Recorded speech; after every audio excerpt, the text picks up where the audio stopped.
motorcycling, otherwise known as Okada, and metal scrap scavenging, otherwise known as iron condemn. In the house with us today is someone who shall discuss with us on the ban on Okada riding in Delta State. He is the Opanam Youth Association President, no one else but Comrade Lucky Okolo. Good to have you right here with us on Morning Ride. Good morning. You're welcome. Good morning, Comrade, and welcome to Morning Ride. Yes, good to have you. Now let's go straight to the conversation about Okada ban. What was your thoughts, or what were your thoughts when you heard that the government has placed a ban on May 23 on Okada riders? Okay, thank you so much. First and foremost, I would like to introduce myself officially. My name is Honorable Lucky Okolo, alias Dr. Susha. Before I move on, I want to use this opportunity to appreciate you for finding me worthy to be here. I see it as a rare privilege. Talking about the issue of Okada ban and metal scavengers is a welcome development. Believe me honestly, the activities of Okada riders and metal scavengers is becoming unbearable. And they are using that medium to be terrorizing the people, stealing from the people. And I want to sincerely appreciate the governor, His Excellency Elder Francis Sheriff Obrevere, the governor of Delta State, for coming to our aid, for rescuing the people, for necessary protest, damaging of government properties, including destructing people and also causing unnecessary tension in the land in the name of protest. When you want to carry out a protest and it becomes violent, it's criminal. This is exactly what they have been doing. If you notice, there was a time about, let me say, 2 to 3 months ago, any little thing, you see them come to block the road. They start attacking people, destroying people's glasses because of ordinary trafficator and all the rest of them. So we sincerely want to appreciate and say a very big thank you to our governor. Our governor meant well for the people of Delta State, and we strongly believe that he is going towards the direction of prosperity of all Deltans. But in the same vein, if you ask me, I will also say, everything that has a disadvantage equally has disadvantage. Everything that has an advantage equally has a disadvantage. It's advantage for us to see Okada being banned in Okpanam. But only where we are having a little challenges or issues, like just like you pointed out, is the activities of all those task force, all those task force. Some of them, the activities are becoming criminal. Task force? Yes. Which task force? Some of those task force, all those people that you used to see that enter KK, you see them going around inside remote areas looking for where to carry Okada. I don't know if you understand me. Are they from the government? Yeah. Some of them, I don't know, but I believe they are from government. They have a state task force in charge of all these things. But some of them, if you look at them, ask them question. Majority of all these people, they are not from Delta State. I don't know if they are from, some of them from Abakaliki, from Abia State. They don't even have voters card. They don't vote during election. They don't even know how we feel. During the evening, at night, we see series of attacks by criminals, armed robbers, attacking people, stealing from people as a result of insecurity in their land, and a lot of people are facing challenges. But kudos to our Commissioner of Police. He's doing a very great job. Anytime we call upon him, he always answers, including our DPO Obanam Police Station, including DPO GRA. Because so many times we have seen series of attack and criminality in the land. They always come with their troops to work towards securing the people. But what I'm talking about is issue of the activities of all those task force. Okay. It has to be looked into. We'll address the issue of the task force much later. What do you think prompted the Delta State government to implement this ban on Okada? What do you think made them come up with this decision to ban Okada in Delta State? I've already mentioned it, that the major reason why they banned this Okada is that those Okada riders are becoming criminal. The activities is becoming unbearable. They no longer ride Okada. What they do is attacking vehicle owners, attacking people. All of them? Causing unnecessary. It's not all the Okada riders. It's mainly those Hausa, Fulani Okada riders. They have turned this place like a local zone. Like, what will I call it? There's a place they normally call in Lagos, do you understand me? Where you can come there, you see criminals attacking, they can cause riots, they can cause violence at any time. They are becoming so violent, and they are becoming uncontrollable too. So government coming to our aid. You notice about months ago, there was something that erupted in this state, in this Opanam Road. Do you understand? That caused to the loss of life of one of our own, that led to a peaceful demonstration. At the end of the day, government, went in, and those people who are at that old road, when you get to that post office, causing, building all those type of things, they don't have mattress, they don't have anything, they don't have foam, they don't have it, they don't come here to do anything. During election, you see all of them travel back to the north. But when there is time for them to make money, they come over to this place. Not just making money, they make money, they cause riots, they cause disturbance in the land, and they also cause mayhem on the people. Okay, so what you're saying is the government decided to put a ban on Okada to stop the activities, reckless activities, the reckless activities yes, of Okada riders, and ensure that there's peace and security in the state. That is exactly one of the purposes. The major reason why there was ban of Okada is to ensure that there is peace and orderliness in the state. Okay. But you mentioned earlier on that there are task force men, and you talked about how criminalities do occur around the Opanam region. Is this after the ban on Okada riders, or before the ban on Okada riders? Before and after the ban on Okada riders, the activities of all those task force members is also questionable. It has to be looked into. There are some of them in the process of doing this work, they are working for government. I don't know if you understand me, but they are not doing it based on the ambit of law. Like the way it is now, there is a ban on Okada. If you see somebody driving Okada, you stop that person. Who are you? Where are you going to? From where to where? Do you understand me? Please come down. Are you aware that Okada is not allowed to pass through this place? You can take the Okada. Not when you see somebody driving Okada from the back, you use your keke, hit the person from the back, beat the person. You've seen this happening? I am. It's not once. That is exactly what they are doing. Am I not on the stream? I'm talking based on experience. Have you approached these persons as the President General of Opanam Youth? That was, thank you very much. About on the 25th, it should be, on the 27th of last month, I went to their office. Okay. I went to their office immediately when I discovered that then the deadline we have not reached the deadline, because this Okada ban started this month. It was on the 27th of 27th of what do they call it? May. Of May. I was just, somebody called me because there was one of my brother that did child dedication. While he was going home, he stays in Obozoma. And the place they are doing that this thing is just to Umale here. From Umale to Obozoma, just not up to like four or three poles. Okay. I don't know if you understand me. He was on his way going back home. The next thing, he was attacked by those people. No. The task force. Yes, they pushed him inside the gutter, beat hell out of him, and carried the Okada away. So when he called me in the morning, I was actually going to, what do they call it? I was actually going to Miriam Bangida to go and get fuel. Immediately, I was close to that what is the name of that filling station at that Miriam Bangida. I was close to that place when I received a call from him that those task force stopped, pushed him to the gutter and carried the Okada away and flew away. I said, okay, no problem. I know their chairman, Chief Uchendo. Let me quickly go to their office. So when you went to the office? I went to the office. Immediately I got to that place, I was already seated. As a youth leader, even before now, I used to see those task force. If I see them, I do stop sometimes. I give them money, I dash them money. I try to build love with them. Encourage that them. Please, as you're working for the public, treat them with dignity, treat them with respect. Always see this thing as a rare privilege for you to portray yourself positively. Don't use this opportunity, this rare opportunity that they gave to you to start constituting nuisance, making the state to be uncomfortable and making people to start passing through crisis and all the rest of them, creating crisis unnecessarily. That's exactly how we are trying to build love. And I say, okay, give them money for them to go and get drink so that we can be able to drink together while waiting for the chairman to come. Okay. While we are there seated, we are just discussing as a family.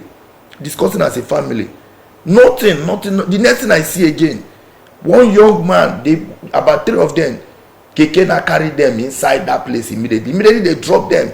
He said, who are those people there? Who is that person?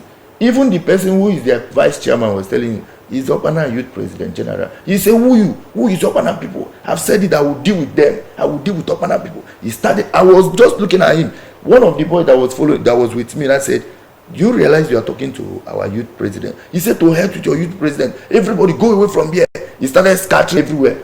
People were trying to hold him. He started constituting nuisance. He went to this, he carried 2 by 2. He carried this one. He was becoming violent. I was just seated in one place looking at him. The next how did thing, all of this end, really? at the end, that is exactly what I'm trying to let you know. He started constituting nuisance. He said, he's a this. Do you know who I am? I am this, I am that. Do you want me to cause rain? I said, I don't understand though. Who is this man? You people should control this young man.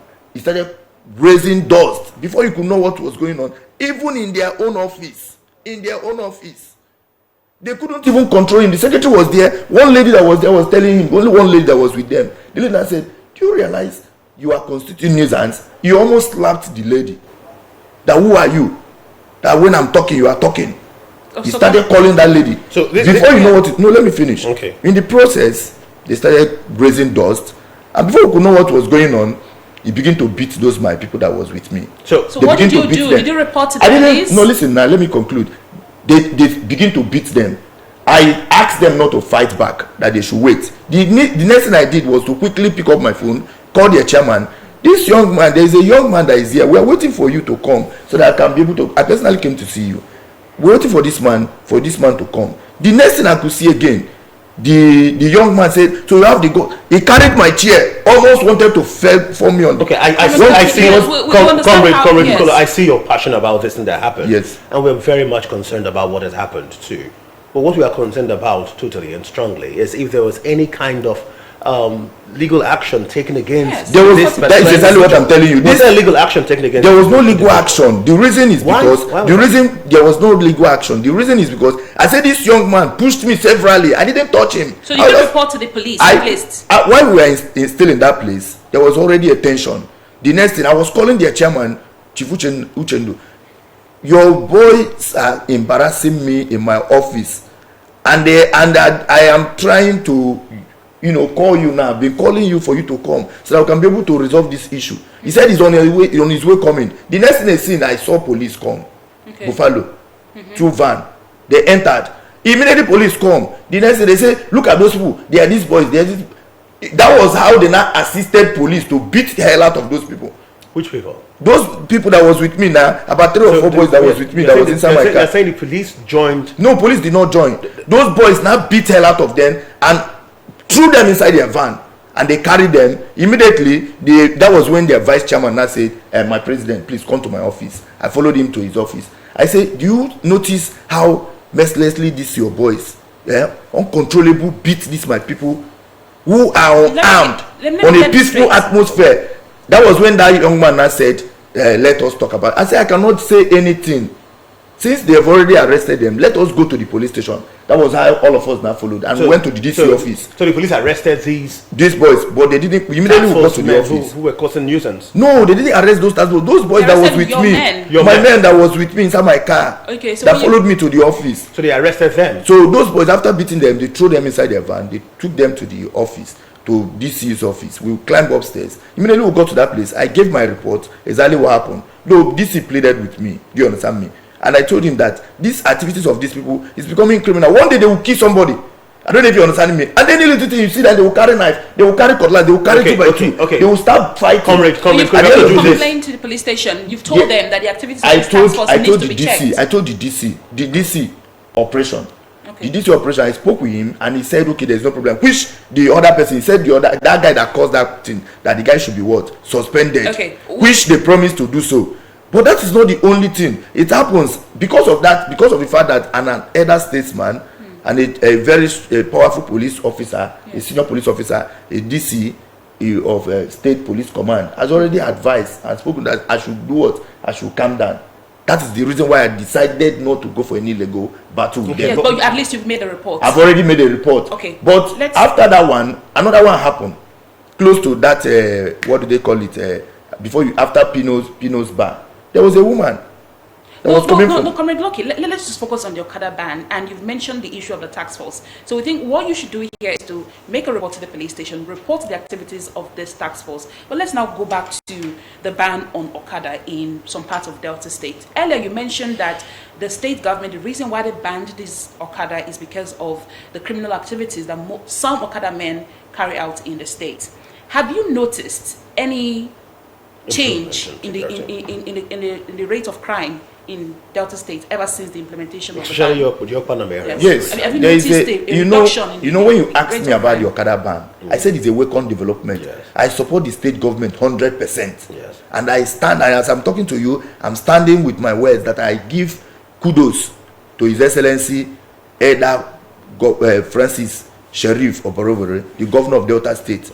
This Okada ban is a welcome development. Yeah. I give him kudos. It's a welcome development. We 100% support him. But you know, the only way I want that matter to be looked into, do you understand me, is that there are some areas, most importantly in Panam, all those remote areas, those task force don't need to be going to all those places. Okay. Because the occupation of people of Panam is farming. Okay. Our fathers, our mothers, they do go to farm.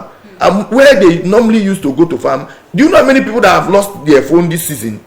Because of Okada ban, Keke cannot even go to those areas. Okay. From that roundabout is where the third road stopped. The whole of Amachai, the whole of Obozoma, Obojie, Obobi. There is no third road near. Why do you ban Okada in those areas? So those areas should have Okada there is operating. No, even Keke self, if Keke carry you to, as from that Obojie to Obobi, as if you are going to that place, it's just by the grace of God, you nearly fell down.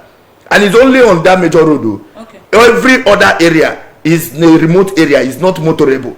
It's only Okada or your leg that can go there. And some of those people, when you see them trekking down to their site, like those people that stayed at that Adanwa for their site, if they're trekking to that place, they can easily be attacked by hoodlums. Do you understand me? While they are walking on their foot. A lot of people have come to my office to complain that while going to their house, because they are trekking, some boys used to come out from the bush to attack them and collect their phone. I don't know if you understand, but if you are on the Okada, it will be very easy. So those areas that the Okada ban, you're supposed to be on a third road, those major road.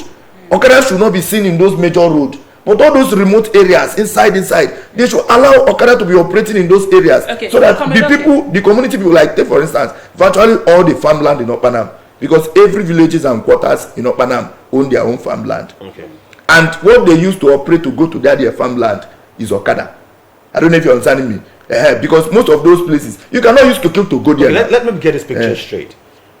They access their farms via motorcycles. Yes. Are these motorcycles or bicycles? Are these motorcycles?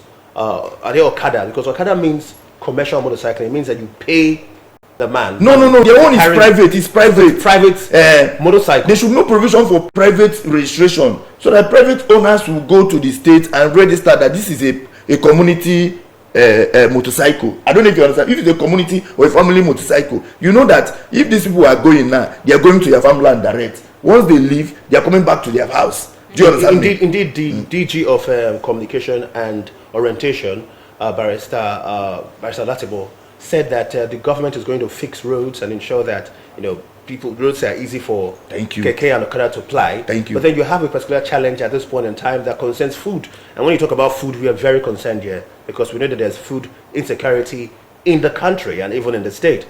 It means that something should be done to help your people access their farmlands. Now, you've mentioned the challenge. Have you written any letter, to authorities to help them understand the situation bedeviling or affecting your people in accessing their farmlands, especially for private owners of motorcycles?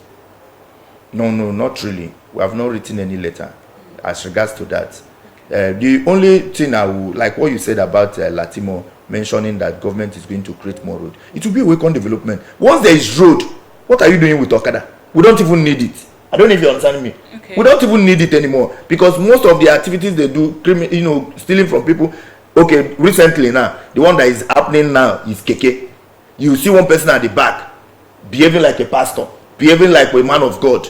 Somebody will be at the front. The next thing again, they will say somebody will do like this, like as if you want to fall down. Do you understand me? You use this table to remove your phone. The next thing they will tell you to come down. Do you know how many people they've thrown away? They are using Keke to rob people now. Stealing phone, not only in Opanam, even in Asaba here.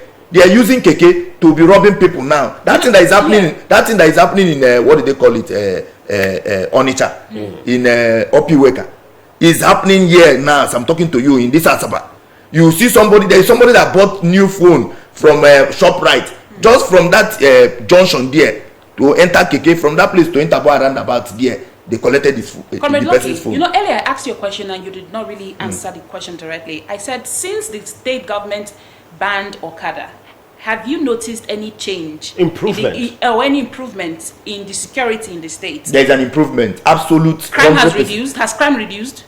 Crime. Yes. Crime has reduced. Crime has reduced. Crime has drastically reduced somehow. Do you understand me? But the only thing there is that the people are the ones suffering for it. Like, take for instance, if you know, in this motorcycle of 18 you are talking about, that's why I mentioned that everything that has an advantage equally has disadvantage. Okay.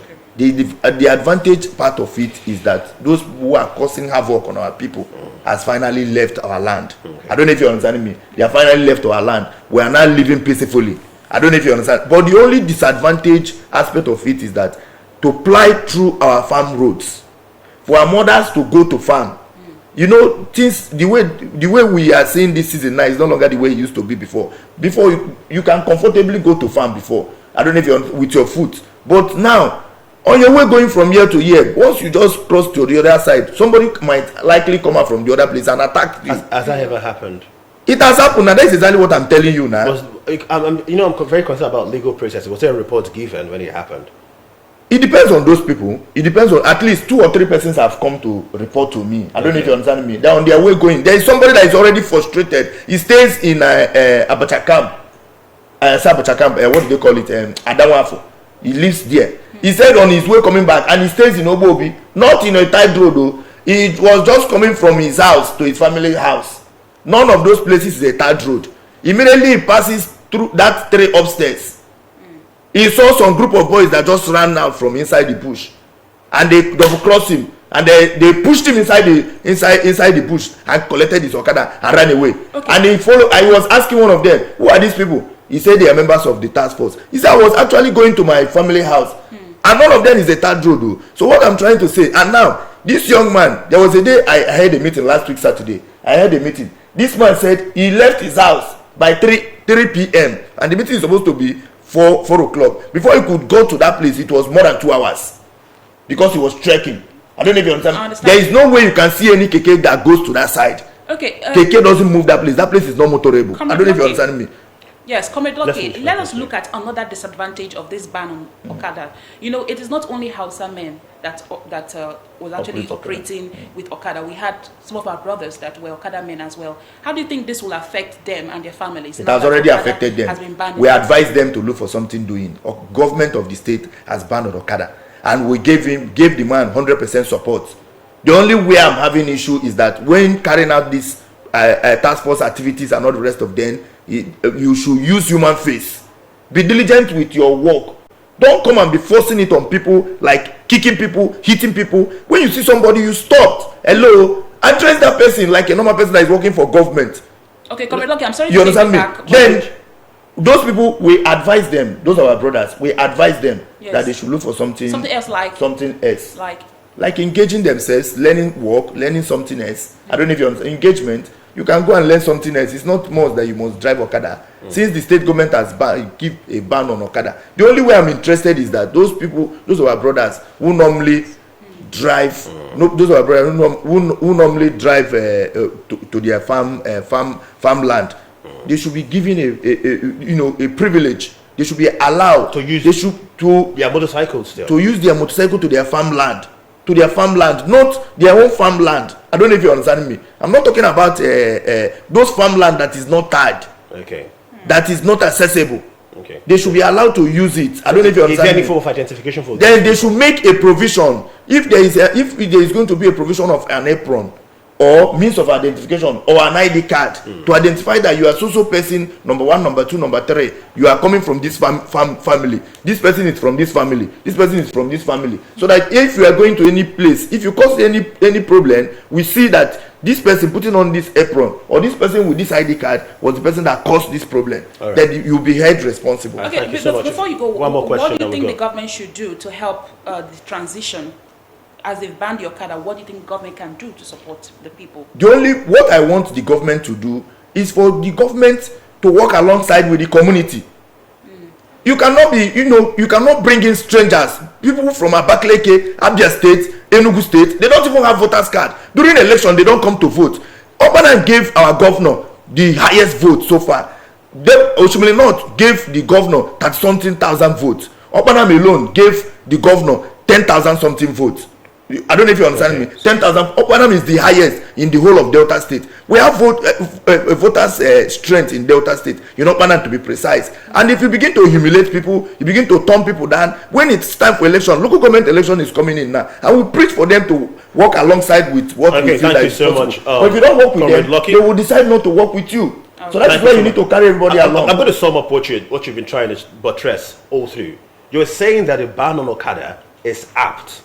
But you're saying that there should be a human face on those who have to access their farmlands via their motorcycles. Thank you. And there should be some form of identification. Means of identification. You're also stressing and really appealing to government to ensure that members of the task force who try to enforce the law are people who are from the same community. Thank you. And understand the locality and the people. God bless you. Not strangers. Thank you very much. Not strangers. Give room to strangers. I love it from us. Thank you so God bless you. I'm going to give you a handshake because I love your passion. God bless you. I love your passion. I could feel the pulse all through this conversation. We wish you all the best at Okada as you handle the Okada youth. Thank you so much. God bless you, sir. Thank you for coming. You're welcome, sir. The ride continues. So much passion on this conversation, and there will be more passion even as we continue right here on Morning Ride. Do stay with us.